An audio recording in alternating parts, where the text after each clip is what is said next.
8,000 8,000 बोला ये। और उसका देखिए जो कुर्सी तोड़ रहा है आकर के गुजरात से, उड़ीसा से, बंगाल से, और दुर्भाग्यपूर्ण है कि संडे को छुट्टी है और उसका लाखों लाख रुपया है जमीन में रहा। धुआं खाएगा मोतिया का लोग, धुआं खाएगा पटवा का लोग, धुआं खाएगा मालीगंगा का लोग, सोंडिया का लोग, डुमरिया का लोग, इस क्षेत्र के तमाम लोग, गरीब गुरुआ अमीर जो भी है तमाम लोग धुआं खाएगा। सारी चीज हम सब सहन करेंगे, लेकिन बड़ी बड़ी नौकरी हमारे बच्चे को नहीं मिलेगा। अगर हम उनसे पूछे उनकी डिग्री क्या है, वो भी तो सिंपल पास है, एमबीए कोई है, कोई बस यही सामान्य, कोई इंजीनियर है। यहाँ के इंजीनियर को वो दर्जा नहीं मिलेगा। ये शोषण है। इस शोषण के खिलाफ मैं बधाई देता हूं तमाम नौजवानों को जो और इन बहनों को जो भूख हड़ताल पर बैठे हैं कि आपने लड़ने की चिंगारी जलाई है। आज लेकर ये शोला बनेगा और आप हिम्मत मत हारिए। पूरी सरकार आपके साथ है।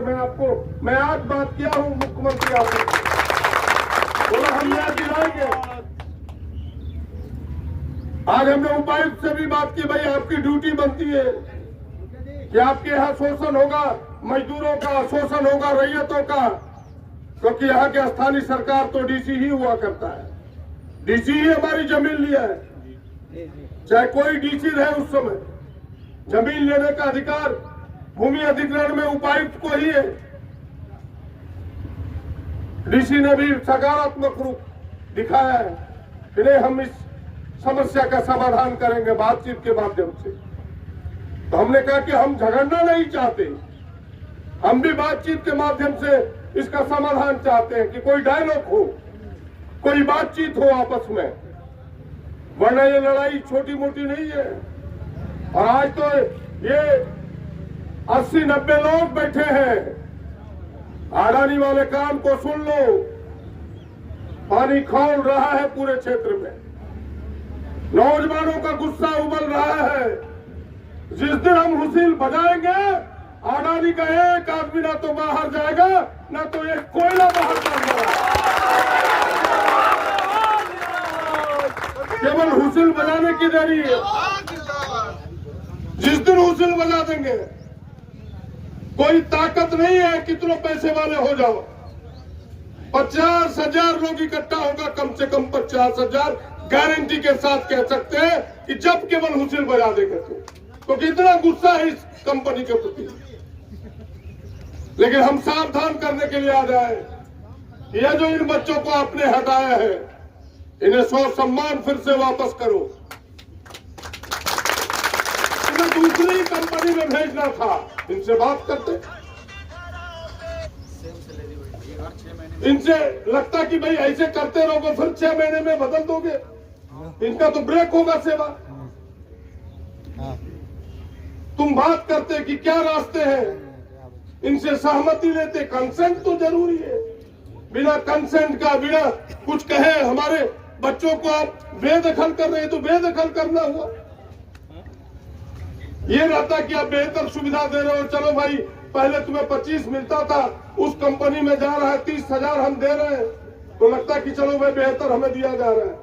लेकिन हमारी सेवा कंटिन्यू रहना चाहिए, सेवा नहीं ब्रेक होना चाहिए। कह रहे कि नहीं, हमने जिस कंपनी को एनोप को लिया था, कल तक जिस एनोप को अपना मान रहे थे आप, आज कह रहे कि ना वो एनोप ने धोखा दिया, हमने अपने मानचित्र से ही उसको हटा दिया है, कहीं भी अब उसको काम नहीं दे रहे हैं, तो आप हमें अडानी में कन्वर्ट कर दीजिए। दिक्कत क्या है? ना रहेगा, कोई झंझट ही नहीं रहेगा, मानचित्र बना रहेगा, बस हम सीधा उसमें मर्ज कर दीजिए कि भाई हम अडानी में आपको मर्ज करते हैं, हमको कोई तकलीफ नहीं हो, तो हमारा प्रमोशन उसी में हो जाएगा। ये तमाम चीजें हैं, इसलिए आप सबों ने शालीनता से, और फिर ये एफआईआर करके डराने का क्या हिम्मत, बताइए। नौजवानों पर एफआईआर कर दें, केस कर दें, ये डर जाएंगे, लड़ेंगे नहीं, और फिर अपने गुंडों को भी भेजता है। 2-4 गुंडे, 2-4 दलाल हैं उनके। उन दलालों को मैं कहना चाहता हूं, कान खोल के सुन लो। पहले भी तुमने दलाली करके लोगों को बरगलाया, फिर दलाली करके अभी अडानी के पक्ष में खड़ा हो रहे हो। अडानी का तो पैर है, हाथ बाद में टूटेगा, उन दलालों का पहले पैर हाथ।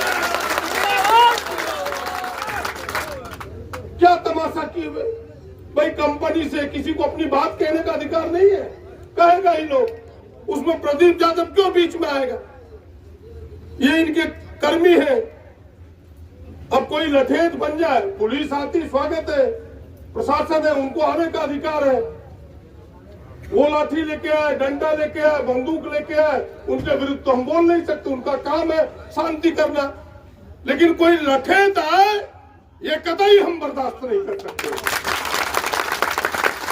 ये कभी ये कदम बेहतर कदम नहीं हो सकता। प्रशासन को भी मैं कहना चाहता हूं कि प्रशासन इसे देखे, इस प्रकार का लठेत का क्यों प्रवेश होता है, इस प्रकार के दलालों का क्यों प्रवेश होता है, जो रैयतों का हक छीने, नौजवानों का हक छीने, और बाद में कहे कि नहीं हमने आपकी लठेती कर दी इसलिए 10 गाड़ी मेरा अधिक चलना चाहिए। तमाशा यही है। ऐसे लोगों से बचिए आप सब, ऐसे लोगों से सावधान रहिए, और कंपनी को भी सावधान रहना चाहिए। हम तो बिल्कुल लोकतांत्रिक तरीके में विश्वास करने वाले लोग हैं, शांतिपूर्ण। इसीलिए लोगों ने पूछा कि कैसे लड़े, हमने कहा तुम्हें लड़ना ही है, तुम धरना पर बैठ जाओ।